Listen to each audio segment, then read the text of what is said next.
গোটা রাজ্যের সাথে কোচবিহার জেলাতেও সূচনা হলো অন্নপূর্ণা ভান্ডার প্রকল্পের। এদিন কলকাতা থেকে ভার্চুয়ালি কোচবিহার জেলার সাথে গোটা রাজ্যে অন্নপূর্ণা ভান্ডার প্রকল্পের সূচনা করেন রাজ্যের মুখ্যমন্ত্রী শুভেন্দু অধিকারী। পাশাপাশি কোচবিহার জেলাতেও এই প্রকল্পের আনুষ্ঠানিক সূচনা হয় এক অনুষ্ঠানের মধ্য দিয়ে। কোচবিহার উৎসব অডিটোরিয়ামে এই অনুষ্ঠান মঞ্চে উপস্থিত ছিলেন কোচবিহার জেলা শাসক জিতিন যাদব, বিধায়কের প্রতিনিধি বিরাজ বোস, সদর মহকুমা শাসক গোবিন্দ নন্দী সহ অন্যান্য আধিকারিকরা। এদিন এই উৎসব অডিটোরিয়ামে অনুষ্ঠান মঞ্চ থেকেই কোচবিহারের পৌর এলাকার বেশ কিছু উপভোক্তাদের হাতে অন্নপূর্ণা ভান্ডারের শংসাপত্র তুলে দেন উপস্থিত অতিথিরা। এ প্রসঙ্গে জেলাশাসক জানিয়েছেন, আগের তুলনায় অন্নপূর্ণা ভান্ডারের টাকা দ্বিগুণ করা হয়েছে। এই টাকা সঠিক কাজে খরচ করার আবেদন জানান উপভোক্তারা।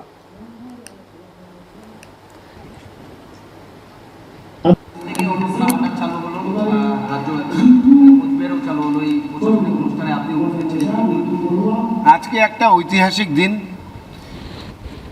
ঐতিহাসিক ক্ষণ। মাননীয় মুখ্যমন্ত্রী অন্নপূর্ণা যোজনার শুভ উদ্বোধন করলেন।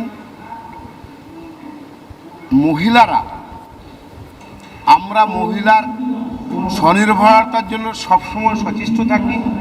যখন উনি বিরোধী দলনেতা ছিলেন, উনি ঘোষণা করেছিলেন, আমাদের সংকল্প পত্রেও ঘোষণা ছিল যে আমরা ক্ষমতায় আসার পরই আমরা মহিলাদের জন্য অন্নপূর্ণা যোজনা চালু করব, যেটা কিনা মাসিক ৩,০০০ টাকা করে প্রত্যেকের হাতে দেওয়া হবে। উনি মুখ্যমন্ত্রী হয়েছেন, ওনার কথা উনি রেখেছেন। ভারতীয় জনতা পার্টি যেটা বলে সেটা করে। আজকে তার এটা প্রকৃষ্ট উদাহরণ। আমরা মনে করি মহিলাদের ক্ষমতায়ন যদি হয় তাহলে সমাজ অগ্রগতি হবে। মহিলারা স্বাবলম্বী হলে সমাজের গতি আরও বাড়বে।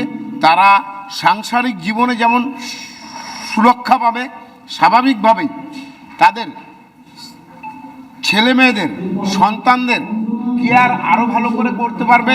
এই গরিব মানুষগুলোর বিরাট একটা হাসি প্রমাণ করে যে এই অন্নপূর্ণা যোজনা কি অভূতপূর্ব সিদ্ধান্ত ভারতীয় জনতা পার্টি সেই সময় নিয়েছিল।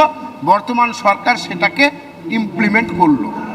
সবাইকে ধন্যবাদ জানাচ্ছি যে আমার জেলাতে এই কোচবিহার মিউনিসিপ্যালিটিতে আরও এত ভালো মাত্রাতে লোকজন এসেছে। তো দেখতে পাচ্ছি অনেক মেলস भी আছে, তো যে ফ্যামিলি সাপোর্ট করছে আমি সকলকেই ধন্যবাদ জানাচ্ছি। আর অনেক লোকজনকে এটা भी দেখতে পাচ্ছি আপনারা উৎসাহিত আছেন। আই হোপ আপনারা দেখে নিয়েছেন আমাদের মাননীয় মুখ্যমন্ত্রী কিভাবে অ্যানাউন্সমেন্ট করলেন। আমি গভর্নমেন্টকে, মাননীয় মুখ্যমন্ত্রীকে, ওনার টিমকে ধন্যবাদ জানাচ্ছি এই প্রকল্পের জন্য, যেখানে আমাদের কোচবিহারে যে নিয়মানুসার 25 থেকে 60 বয়সে যে আমাদের মহিলারা আছে তারা এই টাকা পাবে। আর এটা भी আশা রাখছি যে টাকা আমরা পাচ্ছি ওই টাকাকে আমরা ভালো করে ইউটিলাইজ করে আমার বাড়িকে আর ঠিক করতে পারি। উপকার হয়েছে, কিন্তু আমার সবচেয়ে বেশি উপকার হয়েছে, কারণ আমার হাজব্যান্ড নাই। আমার দুটা মেয়েকে পড়াশোনা করার কি কষ্ট হইতেছিল একমাত্র আমি জানি। মানে আমি খুব উপকৃত হয়েছি। আগে 1,500 টাকা পেতেন, এবার 3,000 টাকা পাবেন। হ্যাঁ, কি ভাবছেন আর কতটা উপকার হবে? অনেকটা উপকার। আমার মেয়েদের পড়াশোনা করাইতে পারবো। রয়েছে প্রিয়া রায় তার হাতে সুবিধে তুলে দিচ্ছেন।